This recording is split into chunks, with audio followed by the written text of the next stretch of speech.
Après avoir perdu sa mère, un jeune homme est sur le point d'être expulsé de son appartement, jusqu'à ce qu'un appel inattendu lui offre un emploi dans un hôtel de luxe. Il ne se doutait pas que tout cela faisait partie du plan d'un magnat mystérieux. L'histoire suivante a été inspirée de faits réels, mais les noms des personnages et des lieux ont été modifiés pour préserver l'identité de leurs auteurs. Si vous appréciez ce type de contenu, abonnez-vous à notre chaîne. Merci. L'après-midi animé au centre d'emploi était un chaos, une véritable confusion de personnes à la recherche d'opportunités. Au milieu de cette agitation, un jeune de 20 ans se démarquait, non pas par son apparence, mais par l'urgence de trouver un nouveau travail. Lohan, avec ses yeux fatigués et ses épaules affaissées, reflétait l'anxiété qui le poussait en avant. Madame Johan, sa mère, faisait face à une bataille contre un cancer avancé, et le temps était une inconnue dans cette équation. Déterminé à soulager les derniers jours de sa mère, Lohan aspirait à trouver une occupation stable. Cependant, la tâche ne s'avérait pas simple. Avec une éducation limitée et une expérience uniquement dans le domaine de la construction, il avait déjà décroché des emplois temporaires par le passé. Cependant, un cycle de malchance l'avait frappé au cours de la dernière année. En rencontrant l'employé du bureau d'emploi, son regard croisa le sien avec un mélange de compassion et de formalité. Ces paroles furent un coup dur. « Nous n'avons pas de poste qui correspondent à vos compétences aujourd'hui. La concurrence devient de plus en plus intense, même pour ceux ayant terminé le lycée. Pour quelqu'un ayant seulement le certificat d'études, la situation est encore plus difficile. Mais ne vous inquiétez pas. Si quelque chose se présente, nous vous contacterons. » Cette réponse décourageante pesa sur les épaules de Lohan, ajoutant au fardeau émotionnel qu'il portait déjà. Il savait qu'il devait être la forteresse pour sa mère. En rentrant chez lui, le poids de la tristesse était palpable. L'espoir de partager de bonnes nouvelles avec Madame Johan s'évanouit et Lohan s'enfonça dans la frustration de ne pas avoir de progrès à rapporter. Même affaiblie, elle avait préparé un gâteau pour Lohan. Avec une voix faible, elle exprima « Mon amour, tu as mis du temps. » Malgré le manque de ressources alimentaires, elle avait réussi à emprunter quelques ingrédients aux voisins pour faire le gâteau. Avec tendresse, elle dit « Comment s'est passée l'entrevue d'emploi ?» Lohan, sentant un nœud dans la gorge, baissa la tête et répondit avec tristesse « Je n'ai rien obtenu, maman. » Madame Johan, cachant sa propre douleur derrière un sourire, tenta de le réconforter. « Ne t'inquiète pas, mon fils, j'ai encore ma pension. Je sais que ce n'est pas beaucoup, mais avec elle, nous pourrons survivre un certain temps. » Même en affrontant la souffrance, elle essayait de dissimuler la véritable gravité de sa santé pour épargner son fils. Lohan, réalisant qu'il y avait quelque chose de non dit, sentait la difficulté s'intensifier. Il aspirait à être le pilier de la famille, à offrir une vie confortable à sa mère, et non l'inverse, surtout face aux défis auxquels ils étaient confrontés. En observant son fils désespéré, les yeux rougis, retenant les larmes, Madame Johan dit « Je suis désolée, mon amour. Tu méritais une vie digne d'un roi, mais malheureusement, je n'ai pas pu te le fournir. J'espère que tu pourras me pardonner un jour. J'aurais dû être une meilleure mère, te donner le monde, mais je n'ai pas pu. » Avec un cœur rempli d'amour et de compréhension, Lohan répondit « Maman, le meilleur cadeau qu'un fils puisse avoir est une mère aussi merveilleuse que toi. Ne te blâme pas. Je suis le fils le plus heureux du monde. » Il essaya de consoler sa mère avec des paroles chaleureuses, tandis qu'elle, d'une voix douce, cherchait à le rassurer. « Sache que, d'où je suis, je veillerai sur toi, mon fils. » Malgré la persévérance de Lohan dans la recherche d'emploi, il semblait que toutes les portes étaient refermées pour lui. Malheureusement, 2 mois après cette conversation intime et pleine d'émotions, sa mère est partie. Maintenant, sans père ni autre membre de la famille, il a dû affronter seul toute la bureaucratie des funérailles. Madame Johan a trouvé son repos éternel dans un cimetière public, un oasis de sérénité après une vie de lutte. Cependant, pour Lohan, le chemin était loin d'être terminé. Il a survécu avec la pension laissée par sa mère, et maintenant, sans elle, il a dû affronter la vie par lui-même. Pour un chômeur, la situation est devenue critique lorsque le retard de paiement du loyer a entraîné un ultimatum du propriétaire, 2 semaines pour régler la dette ou faire face à l'expulsion. Au milieu du désespoir, il a trouvé un travail temporaire comme maçon. Cependant, le salaire ne serait pas suffisant pour couvrir le loyer en retard, et la crainte de se retrouver sans abri le hantait. Il a distribué son curriculum vitae dans toute la ville, dans toutes les entreprises qu'il pouvait se rappeler. Mais le silence angoissant de l'absence de réponse le tourmentait. Le jour tant attendu de la construction est arrivé, et Lohan, sans cérémonie, a enfilé ses vêtements déjà usés et un peu déchirés. La honte, cependant, n'avait pas sa place dans son quotidien. Les besoins se moquent des apparences. Les yeux fixés sur la tâche de maçon qui l'attendait, ses pensées se concentraient sur la difficile mission de rassembler de l'argent pour éviter l'expulsion imminente, à seulement 4 jours d'intervalle. Le travail du jour se résumait à une rénovation rapide, la nécessité de réparer un mur malmené par le temps dans une modeste maison. Pendant la pause déjeuner, plutôt que de se nourrir, Lohan a préféré se reposer par terre, déterminé à économiser chaque centime qu'il gagnerait ce jour-là. C'est à ce moment de pause que son téléphone a sonné, interrompant ses pensées. « Bonsoir, nous vous contactons car nous avons reçu votre curriculum vitae et nous aimerions vous interviewer », annonça une voix féminine de l'autre côté de la ligne. La joie de Lohan débordait, mais il y avait un détail crucial. L'entrevue était prévue dans 2 heures. Sans hésiter, il accepta, sans même demander le nom de l'entreprise qui l'avait contacté. Enthousiaste, il partagea la nouvelle avec ses collègues de travail, qui acceptèrent immédiatement de couvrir sa part pour qu'il puisse s'absenter plus tôt à la recherche de cette opportunité. Par chance, le lieu de l'entrevue n'était pas loin. Cependant, le temps ne lui permettait pas de se procurer des vêtements appropriés, n'ayant à sa disposition que sa tenue actuelle, maintenant non seulement vieille, mais aussi sale et marquée par les efforts de la journée dans la construction. Avec une détermination palpable, Lohan atteignit le lieu de l'entrevue et fut surpris par un revirement inattendu. Un hôtel de luxe en bord de mer, de ceux fréquentés par des célébrités et des stars du football. C'était l'un de ces endroits qu'il avait déjà croisé à un moment de sa vie, connu comme l'un des plus raffinés du pays. « Je n'ai jamais envoyé mon CV ici », pensa-t-il, perplexe. « Comment ont-ils découvert mon profil ?» Malgré la confusion et conscient de son apparence peu conventionnelle, Lohan réalisa que cela pouvait être l'opportunité de changement tant attendue dans sa vie. Il inspira profondément et entra dans l'hôtel prêt à affronter tout ce qui viendrait. Rapidement, l'esprit de Lohan travailla, se rappelant du bureau de l'emploi. « Peut-être ont-ils transmis mes coordonnées », pensa-t-il, se demandant encore pleinement ce qu'il pourrait faire dans un environnement aussi élégant. À l'entrée, nerveux dans ses vêtements de travail tachés, il se vit sans autre option que de continuer. L'endroit brillait comme une scène de film, le sol si immaculé qu'il reflétait sa propre image, et les gens autour étaient élégamment habillés, les hommes en costumes impeccables et les femmes portant des tenues qui semblaient sortir directement d'un défilé de mode. En marchant vers la réception, Lohan fut brusquement interrompu par une main ferme posée sur son épaule. Un agent de sécurité imposant, le dépassant largement en taille, déclara d'un ton assertif « Je pense que tu es au mauvais endroit, mon pote. » Lohan, un peu mal à l'aise, répondit « Je suis ici pour un entretien d'embauche. » Le gardien sourit de manière condescendante et commenta « Même comme ça, je ne pense pas que c'est ici. Nous n'avons pas l'habitude d'embaucher des gens avec votre apparence. » Lohan, abasourdi, resta sans voix face à la scène qui se déroulait. Ses yeux parcouraient la réception, une vaste salle pleine de visages sérieux et indifférents. Chaque regard dirigé vers lui portait une charge de mépris, comme si sa présence était une évidence dérangeante. Les chuchotements sur ses vêtements poussiéreux et l'odeur de ciment et de sable flottaient dans l'air, alimentant le malaise qui émanait de la foule. Désemparé, Lohan cherchait désespérément un signe d'aide sur les visages imperturbables qui l'entouraient. Ses yeux parcoururent la salle à la recherche d'un soulagement, mais la dure réalité se reflétait dans les regards indifférents qui l'entouraient.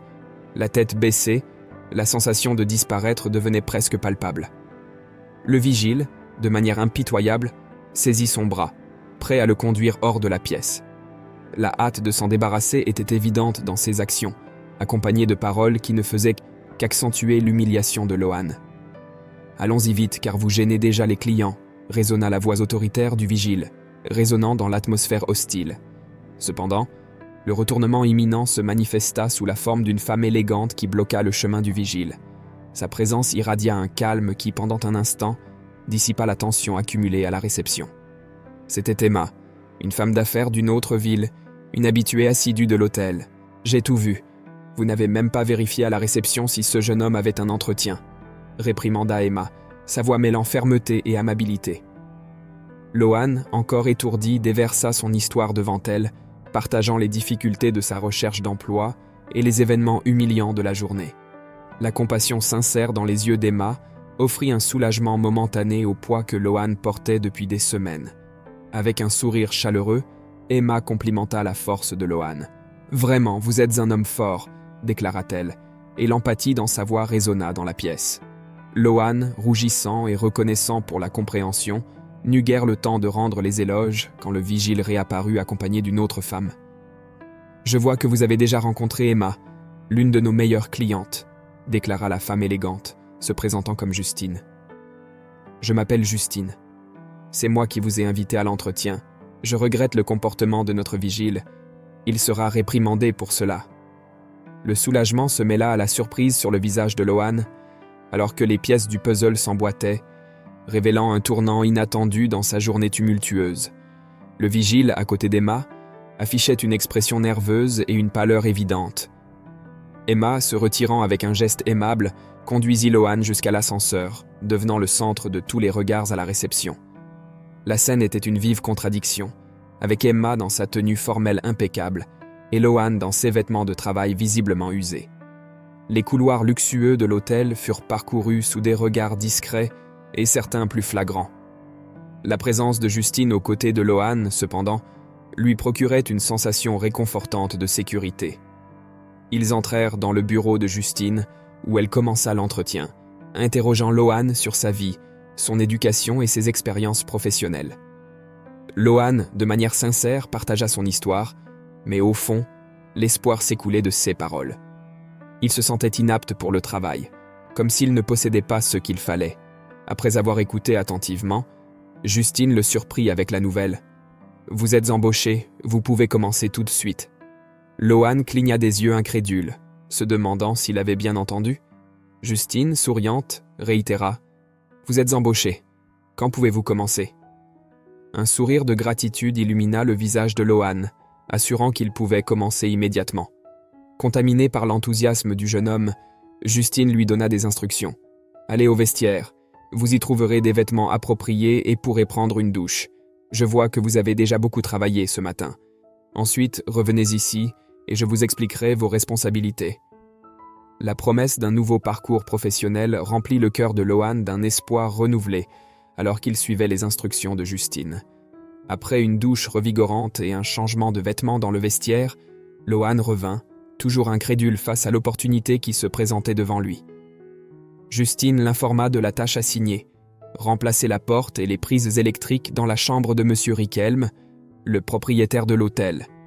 Même nerveux, Loan se dirigea immédiatement vers la chambre, remerciant intérieurement l'absence de l'imposant homme d'affaires. Il commença le travail avec calme, plongeant dans les tâches assignées. Cependant, cette sérénité fut interrompue brusquement lorsque M. Riquelme apparut de manière inattendue. « Vous êtes le nouveau recruté ?» interrogea Riquelme. « Oui, monsieur. Je vais bientôt terminer le travail et vous pourrez utiliser la chambre, » répondit Loan, surpris par la confiance dans ses paroles. Riquelme, montrant de l'intérêt, proposa « Puis-je rester assis dans mon bureau pendant que vous travaillez, si cela ne vous dérange pas ?» Loan acquiesça, conservant son calme tout en observant attentivement l'homme d'affaires. La compétence de Loan frôlait la perfection, et il s'efforçait de nettoyer méticuleusement la poussière résultant du travail. Observant le jeune homme avec admiration, Riquelme commenta « Vous semblez être un jeune homme très serviable. Avez-vous des projets de croissance ici à l'hôtel ?» Avec sincérité, Loan partagea son parcours et ses limites dues au manque d'études, pensant que cela pourrait être un obstacle à sa croissance professionnelle. L'homme d'affaires attentionné partagea une nouvelle motivante avec Loan. « Nous avons des partenariats avec des écoles, nous offrons des cours de perfectionnement et des opportunités universitaires. Si vous souhaitez étudier, ne vous inquiétez pas, votre salaire sera assuré pendant cette période. » Loan fut enthousiasmé par la perspective de reprendre ses études et accepta immédiatement. Tout au long de la conversation avec M. Riquelme, Loan et lui échangèrent quelques mots de plus avant de se dire au revoir. Les jours suivants, Loan se plongea à nouveau dans ses études, rencontrant occasionnellement Emma pour partager les progrès à l'hôtel. Tout allait bien jusqu'à ce que Lohan se retrouve dans une situation délicate. Le jour pour payer le loyer en retard arriva, et son salaire n'avait toujours pas été versé. Malgré sa demande au propriétaire d'attendre un peu, cela fut en vain. Lohan fut expulsé de son logement, et il restait 2 semaines avant la paix tant attendue. Sans famille ou amis proches pour l'aider, il réalisa l'urgence de trouver un endroit temporaire où rester. Après une journée de travail sans direction, une idée lui vint. L'hôtel restait ouvert toute la journée et le vestiaire était toujours accessible. Lohan pensa à passer ces 2 semaines à y dormir, sans que personne ne s'en aperçoive. Avec peu de personnes circulant pendant la nuit, il mit son plan à exécution. Pendant 3 nuits, Lohan réussit à dormir dans le vestiaire, pensant qu'il passait inaperçu. Cependant, la 4e nuit, sa tranquillité fut interrompue par une tape sur l'épaule. C'était Justine. « Bonne nuit. Désolée de te réveiller, mais dormir ici ne semble pas confortable, n'est-ce pas ?» lui dit-elle. Lohan, effrayé, se leva, craignant d'être licencié. « Certaines personnes m'ont dit t'avoir vu dormir ici, » continua-t-elle. Lohan croyait que ses escapades nocturnes passaient inaperçues. « Je vais devoir en parler à Monsieur Riquelme. Il n'est pas approprié qu'un employé s'endorme dans le vestiaire, » déclara Justine. L'angoisse s'empara de Lohan. « S'il vous plaît, non, je ne peux pas perdre ce travail, » implora-t-il. Cependant, Justine était déterminée. Peu de temps après, Lohan fut convoqué dans le bureau de Monsieur Riquelme, dans une convocation presque à minuit. La scène semblait inhabituelle, voyant le propriétaire d'un hôtel élégant travailler à cette heure tardive. « J'ai reçu des rapports selon lesquels vous vous êtes endormi ici. C'est un environnement professionnel, pas un dortoir, » commença Riquelme. Lohan, presque en larmes, détailla toute sa situation. « Je comprends, » répondit Riquelme avec un soupir. « Je vais demander à ma secrétaire d'avancer votre salaire. Et voici les clés d'une des chambres de l'hôtel. Vous pouvez y passer la nuit. Vous serez traité comme un client, mais pendant les heures de travail, vous êtes un employé comme les autres. C'est clair ?» Lohan pouvait à peine croire en sa chance. « Monsieur Riquelme, je ne sais pas comment vous remercier, » exprima-t-il. « Pas besoin de remercier. Justine parle très bien de vous. Elle dit que vous êtes dévoué, que vous arrivez tôt et partez tard. Ce n'est pas un cadeau, c'est le résultat de votre dur labeur, » affirma Riquelme. Depuis lors, Lohan a continué à passer la nuit à l'hôtel, même après avoir reçu son salaire et avoir eu la possibilité de chercher un autre endroit où vivre. Riquelme insistait pour qu'il reste. Cependant, il ne fallut pas longtemps pour que de nouveaux défis se présentent. Thierry, le fils de Riquelme, profitait de la vie luxueuse financée par l'argent de son père. Fréquemment, Thierry ne respectait pas les règles de Riquelme en amenant des femmes à l'hôtel. Malgré les directives de son père, aucun employé n'osait dénoncer le comportement du fils du patron, craignant des répercussions négatives. Thierry, quant à lui, aborda Riquelme avec exaltation. « Papa, vous avez donné l'une des suites présidentielles à un employé? Vous devenez fou ?» Le regard furieux de Riquelme fit reculer Thierry rapidement, bien que la discussion se poursuivit. « Il est travailleur, et Justine parle très bien de lui, » défendit Riquelme. Thierry resta silencieux. La chambre qu'il avait l'habitude d'utiliser appartenait désormais à Lohan, un changement qui le dérangeait. Pour Thierry, la plus grande frustration résidait non seulement dans la perte de la chambre, mais dans l'apparente cécité de son père face à ses propres actions, montrant une préférence pour un simple employé. Au fond de lui, Thierry reconnaissait que sa vie était soutenue par l'argent de son père, et il ne voulait pas changer.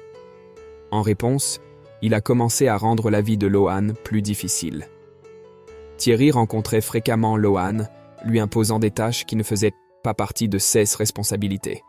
Cependant, Lohan, toujours dévoué, ne se plaignait pas. Nettoyer les toilettes, servir le café et même tondre la pelouse sont devenus une partie de ses tâches quotidiennes, accomplies avec zèle. Un jour donné, Thierry ordonna à Lohan de transporter toutes les provisions jusqu'à la cuisine. Acceptant la tâche, Lohan acheva la tâche avec un sourire.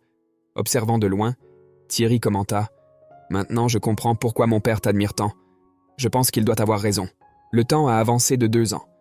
Lohan ne résidait plus à l'hôtel, refusant la générosité continue de Riquelme, optant pour un poste administratif et entrant à l'université. Une amitié est née entre Emma et lui lors de rencontres dans les couloirs, évoluant vers une relation amoureuse. Étonnamment, un changement notable s'est produit dans la relation entre Lohan et Thierry. L'amitié avec Lohan a transformé l'attitude de Thierry, et on les voyait souvent travailler ensemble à l'hôtel, Thierry se portant volontaire pour diverses tâches. Le changement a été évident lorsque Richelme a vu son fils aider au transport des bagages des clients, remplaçant un collègue malade. La vie de Lohan était à un moment lumineux, difficile à croire. Il pensait à sa mère avec gratitude, souhaitant qu'elle puisse témoigner de ses réussites. La nostalgie était écrasante, car depuis les funérailles, il n'avait plus jamais visité la tombe. Sentant la tristesse de la voir enterrée dans un endroit public, il aspirait à lui offrir un repos final dans un lieu plus digne et beau. Sa détermination a grandi pour offrir à sa mère le repos qu'elle méritait. Après 2 ans, il est retourné au cimetière, mais à sa surprise, la tombe de sa mère n'était plus là. La réceptionniste a informé qu'elle avait été déplacée. Confus et surpris, il se demandait qui aurait pu effectuer ce changement. Dans le nouveau cimetière, la tombe de sa mère était bien entretenue, ornée de fleurs et d'une photo inconnue pour lui. Ému et submergé par la nostalgie, il ne put retenir ses larmes. Sa curiosité le conduisit à l'administration pour découvrir la gentillesse derrière cette initiative. Lohan, étourdi par la révélation, assimilait la complexité des événements qui avaient façonné sa vie. Richelme poursuivit. Quand elle est décédée, j'ai ressenti le besoin de lui offrir le repos final qu'elle méritait. J'ai transféré la tombe dans un endroit plus approprié où elle pourrait reposer en paix. C'était le moins que je pouvais faire pour elle et pour toi. Les paroles de Richelme pénétrèrent profondément en Lohan, créant un lien inattendu entre eux. C'était une histoire d'amour, de perte et de sacrifice qui dépassait les barrières du temps. Au milieu des révélations, Lohan réalisa que, d'une certaine manière, il a toujours fait partie du monde de Richelme, même sans le savoir.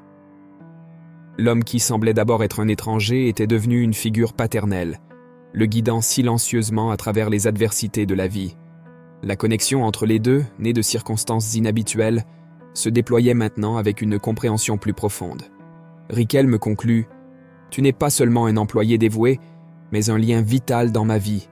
Ta mère et toi avez été l'inspiration derrière bon nombre de mes actions. J'espère qu'avec le temps, nous pourrons construire une relation encore plus significative, pas seulement en tant qu'employeur et employé, mais en tant que famille. » Lohan, ému et reconnaissant, voyait sa trajectoire entrelacée avec celle de Richelme d'une manière qu'il n'avait jamais imaginée. L'histoire qui avait commencé par la recherche d'un emploi se transformait maintenant en une narration complexe et pleine de surprises, unissant des destins de manière inattendue. Les yeux de Lohan reflétaient un mélange d'émotions allant de la surprise à la compréhension. La complexité de la situation se dévoilait davantage à mesure que Richelme partageait son histoire. Il poursuivit « Après la mort de votre mère, j'ai ressenti le devoir de vous soutenir. C'est pourquoi je vous ai offert le travail auquel vous avez répondu avec tant de dévouement. Je ne l'ai pas fait par pitié, mais par un profond respect pour votre mère et une volonté sincère de vous aider à construire votre vie. » Lohan, bien que surpris par cette révélation, ressentit une chaleur intérieure en comprenant l'étendue de l'affection que Richelme avait développée pour lui. La notion de famille s'étendait au-delà des liens biologiques, créant un tissu complexe de relations construites sur le respect mutuel et le soutien inattendu. La révélation de ne pas être le fils biologique de Richelme n'avait aucune importance à ses yeux, car il ressentait maintenant une connexion plus profonde, basée sur des expériences partagées et une affection sincère. « Je ne m'attendais pas à cela en venant ici pour un emploi », murmura Lohan, cherchant à comprendre le poids de cette révélation. Richelme répondit avec empathie « La vie nous réserve parfois des surprises inattendues, mais je suis reconnaissant que notre chemin se soit croisé. Vous êtes devenu une partie essentielle de ma vie, et j'espère que nous pourrons continuer à avancer ensemble, en tant que famille, quoi qu'il arrive. » Lohan, incapable de trouver les mots pour exprimer ses sentiments, se leva simplement et s'approcha de Richelme, le serrant fort dans ses bras. « Merci pour tout, et pour être toujours à nos côtés », réussit à articuler Lohan. Sueux mots simples firent verser des larmes aux yeux de Richelme, car il reconnaissait que, malgré les rebondissements, Lohan resterait une personne humble et travailleuse. Bien qu'il ait maintenant l'option de mener une vie plus confortable à l'hôtel, Lohan choisit de rester fidèle au travail acharné, suivant les enseignements de sa mère. « C'est ainsi qu'elle m'a élevé, pensa-t-il. Je ne veux pas profiter des autres. Se sentant heureux et en paix, Lohan savait que où que sa mère soit, elle serait fière de lui.